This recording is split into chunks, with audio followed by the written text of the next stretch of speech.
Embora eu veja sementes de um bull market, nós temos uma bolsa extremamente depreciada e um gatilho muito claro para valorização das ações do Brasil, do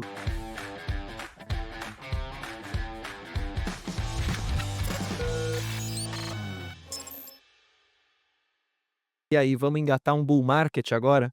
E aí eu queria entender um pouco dessa sua visão, se a gente pode engatar esse bull market mesmo, se é um bull market curto, longo, o que que você está vendo para falar sobre essa questão? Bruno, eu sou um analista muito mais do micro do que do macro, Uhum, embora eu veja sementes de um bull market. Nós temos uma bolsa extremamente depreciada hum, e um gatilho muito claro para valorização das ações do Brasil, na verdade, de todos os ativos do Brasil, passando até por renda fixa, que é uma mudança de ares políticos. Nós vivemos num país em que, na atual gestão, o déficit cresceu de maneira relevante, era a estratégia do governo. De certa forma, foi eleito com esse discurso, então eles estão fazendo o que prometeram, mas a conta tem chegado de várias formas, né? Inflação, juros altos e possivelmente um desaquecimento da economia. Alguns já falam, inclusive, de recessão. Isso tudo tem levado a uma queda da popularidade do governo, e essa queda de popularidade faz todos imaginarem que exista uma possibilidade de mudança. E uma possibilidade de mudança significa reduzir o principal problema que os investidores veem no Brasil, com razão, que é o déficit fiscal. Então, se tiver mudanças, é possível que a gente vislumbre alguém olhando isso também. Então, se a gente conseguir reduzir o déficit, como já reduzimos no passado recente, é possível que a gente comece a tradear, né, ou seja, ter os nossos múltiplos mais próximos da média histórica, e isso levaria a uma valorização substancial de todos os ativos do Brasil, o que poderia levar a um bull market. sabe o que que eu até compartilhando com vocês, a gente tem tido recentemente na bolsa aqui, muitos muitos movimentos de empresas saindo da bolsa. Sim. E aí, o que eu sempre tenho pensado aqui, tá me pegando muito, é o seguinte: tem muita empresa saindo da bolsa, a valuations extremamente baixos. Tem, se tudo mudar, essa opção, assim, essa opcionalidade de a gente ver uma bolsa subindo, essa troca de governo, por exemplo, e ao mesmo tempo que a gente tem um fluxo estrangeiro, pelo menos agora, desde o começo do ano, positivo vindo para a bolsa.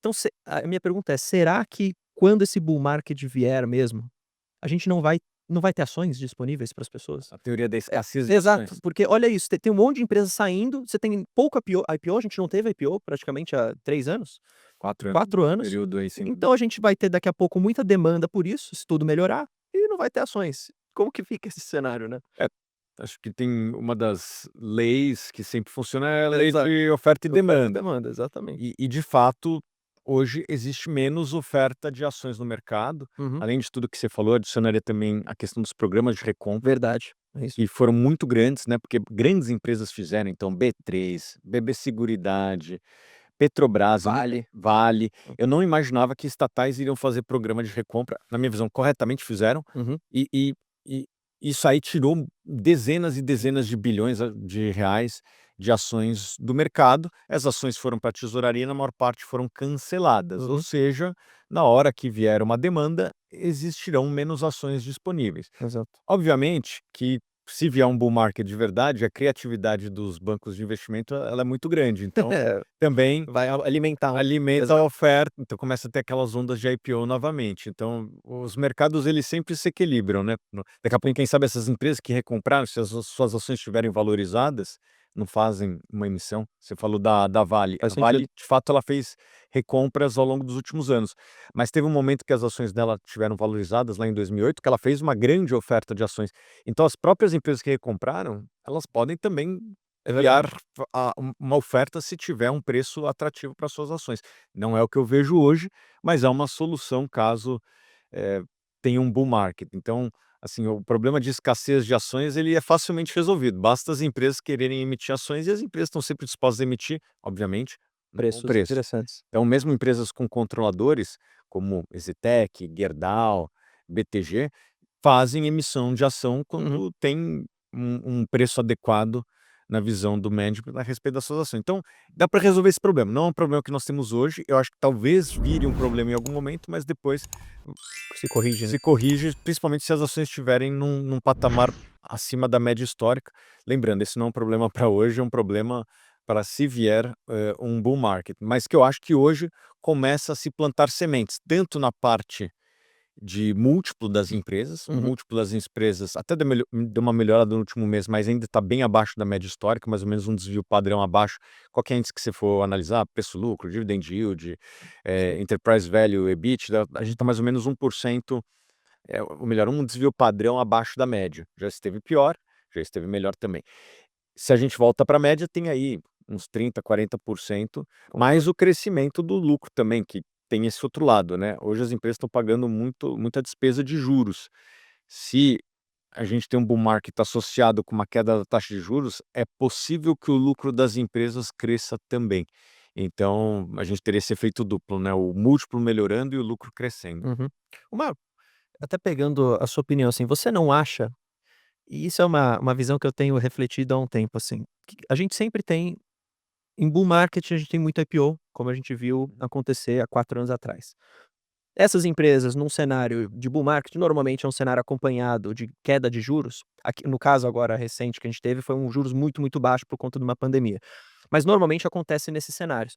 E aí as empresas acabam por se alavancar mais, acabam querendo crescer mais, só que o Brasil, ele é um país extremamente incerto, vamos dizer assim. Então, o ciclo dele acontece muito rápido, assim, se você for ver. Então tem queda de juros, logo depois já tem aumento de juros. Então essas empresas acabam se alavancando muito, esses novos IPOs, e não conseguem usufruir desses frutos rápido, porque logo entram num ciclo ruim e aí ela perde tudo com a despesa financeira, vamos pensar assim. Você não acha que esse tipo de empresa pode ser uma espécie de armadilha, assim, para o investidor, porque em algum momento isso vai voltar a acontecer. A gente vai voltar a ter IPOs, a gente vai voltar a ter as empresas se alavancando bastante. Crescimento puro na veia. Só que você não acha que pode acontecer o que está acontecendo agora? E aí o investidor, como que fica o investidor nesse sentido? Porque imagina o cara que entrou em um monte de IPO agora que as empresas, ou 90% para baixo, ou fechando capital. Como é que fica esse cara, assim? Ele não se sente meio que: "Pô, eu me senti lesado", vamos pensar dessa forma. Como que você vê essa situação?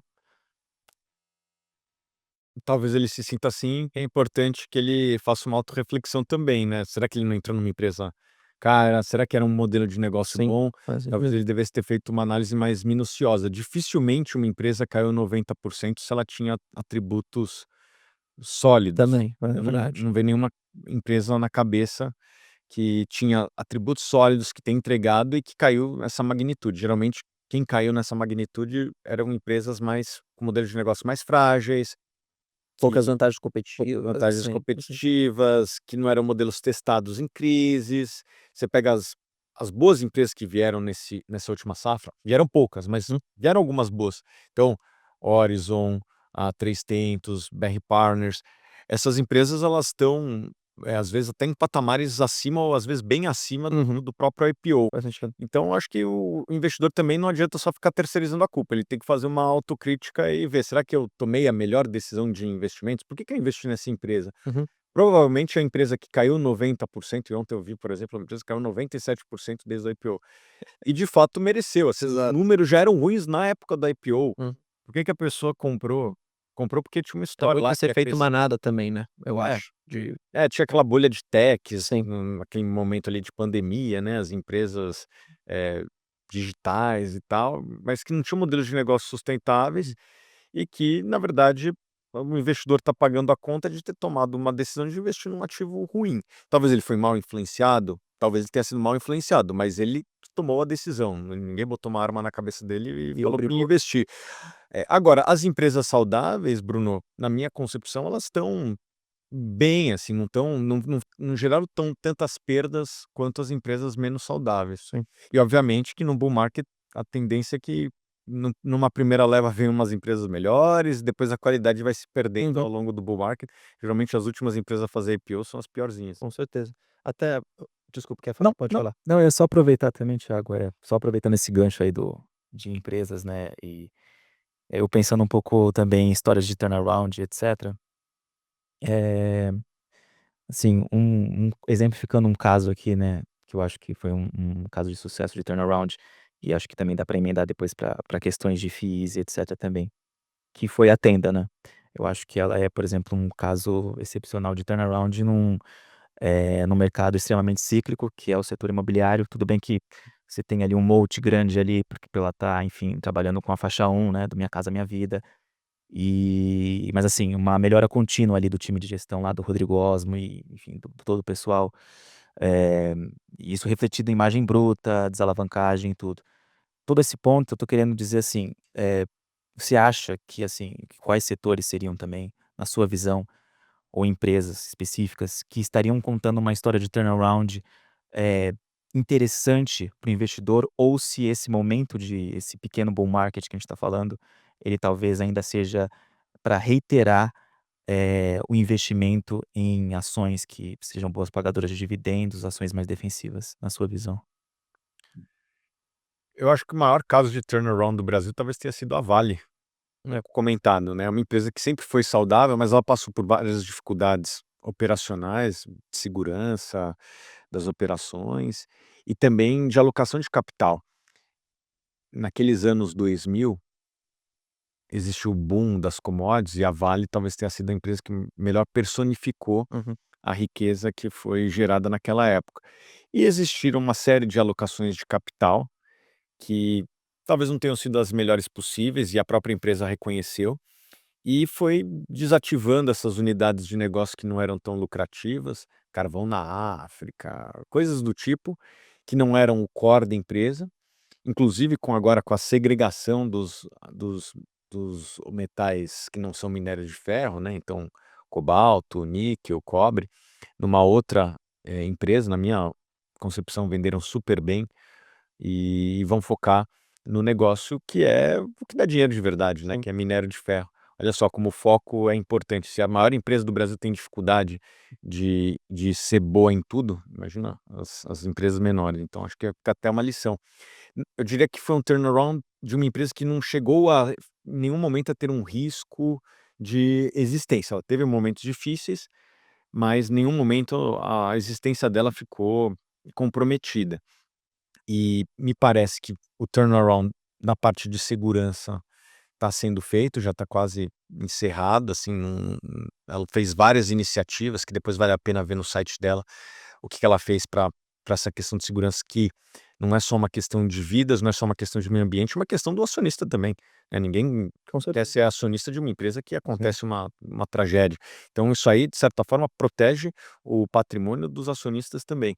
E desativou uma série de unidades de negócio que tiravam foco e dinheiro, bilhões de dólares por ano que eram perdidos nessas operações, e estava voltando para o básico, né, back to basics, e me parece que o mercado ainda não precificou muito bem, tanto é que ela está recomprando ações, tirou mais de 20% das ações em circulação dos últimos 4 anos. Acho que poucas empresas no mundo tiraram tantas ações do mercado quanto a Vale tirou.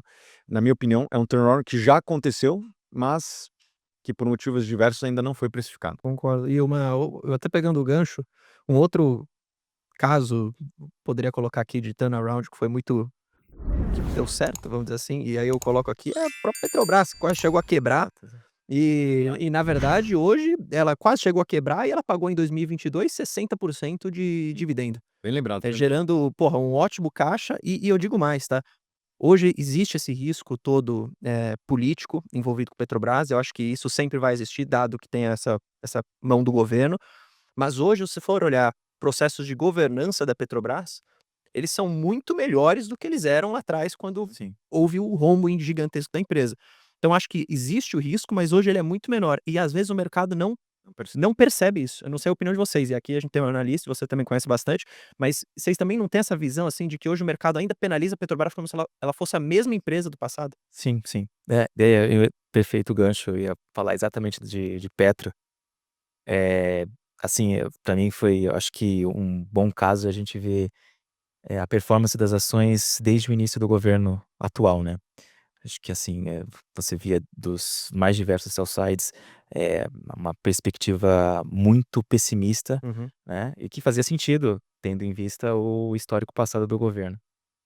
Só que a Petrobras, a verdade seja dita, tem continuado a entregar, operacionalmente números incríveis, etc.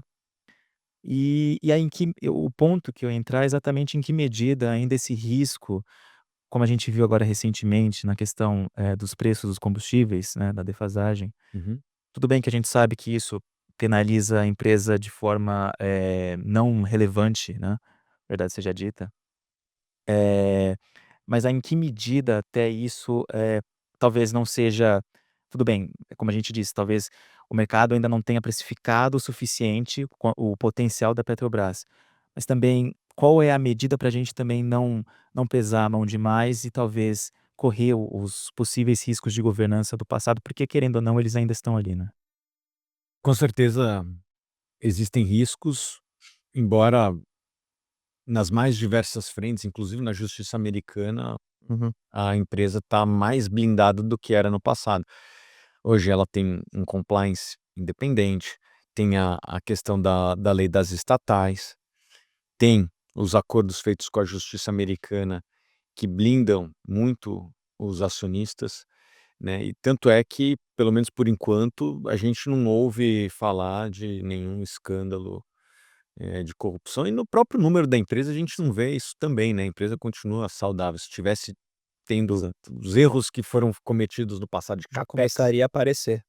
provavelmente a dívida estaria explodindo e não pagando dividendos, né. Exato. Aliás, esse é um bom indicador, assim, se a empresa está pagando dividendos, é Extraordinário. porque geralmente está sobrando dinheiro, e se está sobrando dinheiro é porque geralmente tem menos risco Verdade. de corrupção. Exato. Foi um dos erros do passado. Se você pegar aquela época que a Petrobras teve a maior dívida do mundo, o que que aconteceu? A geração de caixa todo ano ela era negativa, ou seja, a empresa queimava a caixa, e isso tornou a empresa, como o Bruno falou, a empresa mais endividada do mundo.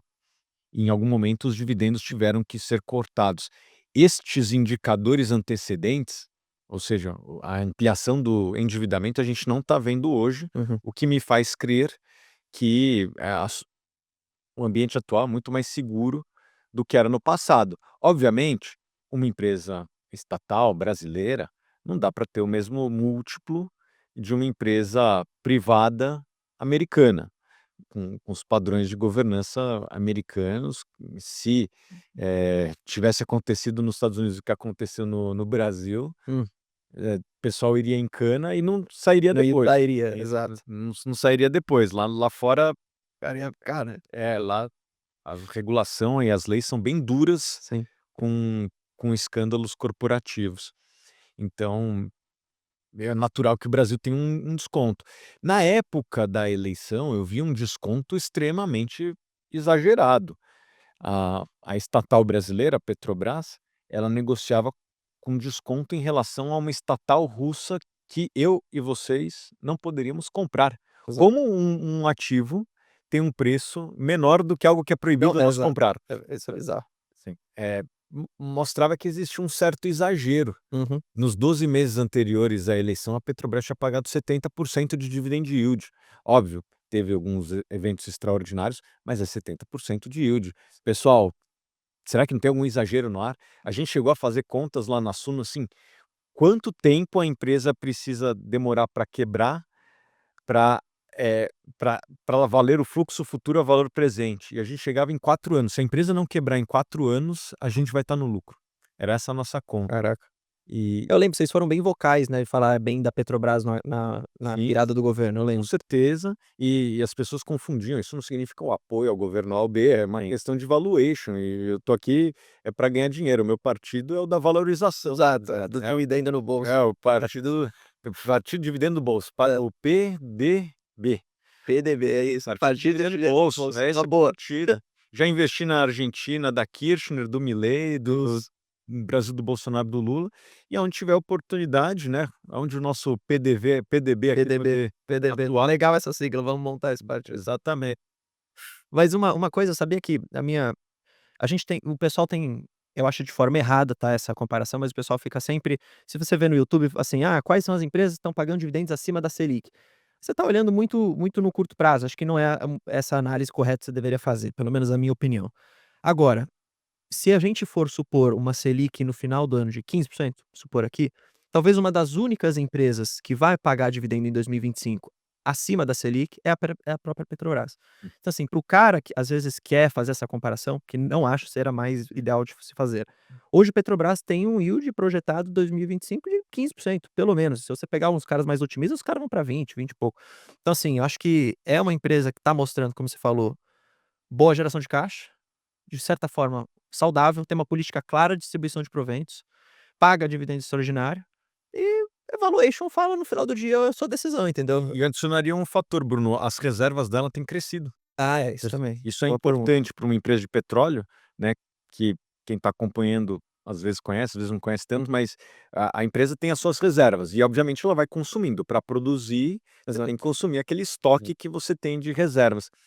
E a Petrobras, nos últimos anos, ela tem conseguido ampliar as reservas numa velocidade maior do que o que ela tem consumido, o que é muito bom, e de maneira orgânica, sem fazer M&A, como é o caso dos Estados Unidos. Nos Estados Unidos, essas grandes empresas é só M&A, é compra, venda, e vai crescendo comprando reservas. A Petrobras não tem esse perfil. Ela tem conseguido ampliar suas reservas, supostamente reservas de alta qualidade, porque o pré-sal deve ser a melhor reserva do mundo descoberta nos últimos 20 anos, nos últimos 25 anos, e sem gastar dinheiro, né, de M&A, que isso aí custa. Comprar reserva é fácil, eu quero ver e encontrar. Exato. E a Petrobras tem encontrado, isso sem falar da opcionalidade, que é